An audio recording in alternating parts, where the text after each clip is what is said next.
It's in the redwoods in Northern California. When you do your Oregon trip, you might want to do that.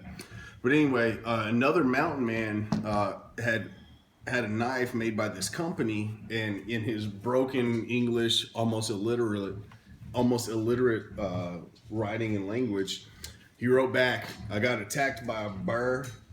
It almost killed me, but I killed the bear with your knife." And so, "killed the bear" is what came across in his letter. So they renamed their company K-Bar, "Killed the Bear." Oh, wow.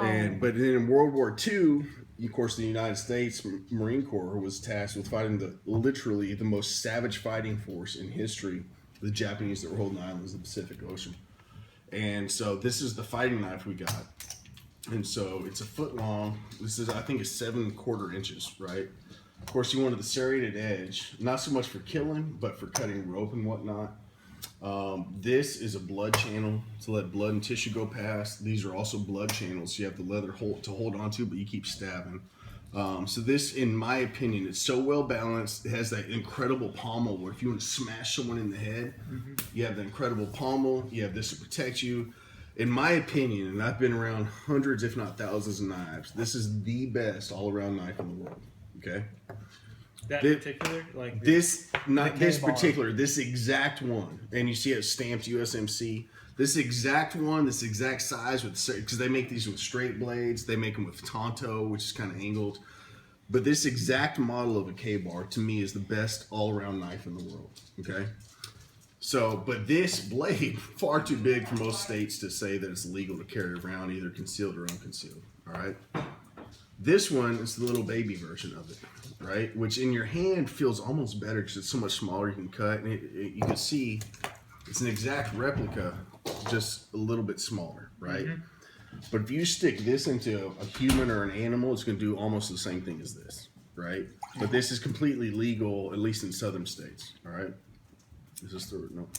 Wrong one. But they're mirror images. Now this, I suggest when you turn 18, of course with your parents' permission, you put this in your car. This to me is the best survival knife in the world. Best all-around knife, this one, okay? This is the best survival knife for a couple of reasons. You look at, is this your seat? sit down and listen to me when I speak. Okay. Look at the casing here, right? This is a little tie down to put around your leg, put inverted here, however you prefer to carry it as a warrior, right? But look around here. You can tie so much, 550 cord? Yes. Okay. Look how much 550 cord you can tie around here. Just have tons and tons and tons of it. The beautiful thing about 550 cord, not only is its tensile strength, making it 550 pounds, but then you can open it up and there's like 11 strands, I think, inside, and you can use those. And each of them carries 500 or 50, 100 pounds, right? You can tie so much around here, right? Yeah. Then look at the pommel. This is obviously great for smashing, but look at the angles here. With the angle, this can break glass so easy. That's why I keep it in the car. Heaven forbid, we go in a lake or something, I pull this out, that'll smash a window out like nothing, right? And we can swim to safety, okay? So not only all the extra cordage, right? The angles of the pommel here, right? The blade length is the same on both of these. Looks completely different, the blade length is the same. This is completely legal to carry on almost every state you're going to go to. Okay, basically every state that elected Trump. The filthy liberal states, they have silly laws where you can only carry a knife about this long. But most of the southern states, you can carry a 5 or 5¼ inch blade like this. Okay, same length. Now remember last night was our lesson in the axe and splitting bowl. The splitting mold is meant to more split logs this way. Right. And what was the difference in the blades? The axe was thinner and lighter, and the splitting mold was heavier, and That's right. angle was wider. That's exactly right. So when you look at the blade itself on the axe and splitting maul, one is very narrow like a knife, which is the axe is designed to cut a tree down. The splitting maul is very fat and wide to dive through things. And then when we turned them over and we looked at the blade head, remember the difference? What? The blade head, the splitting maul is much wider. Right. So now look at this.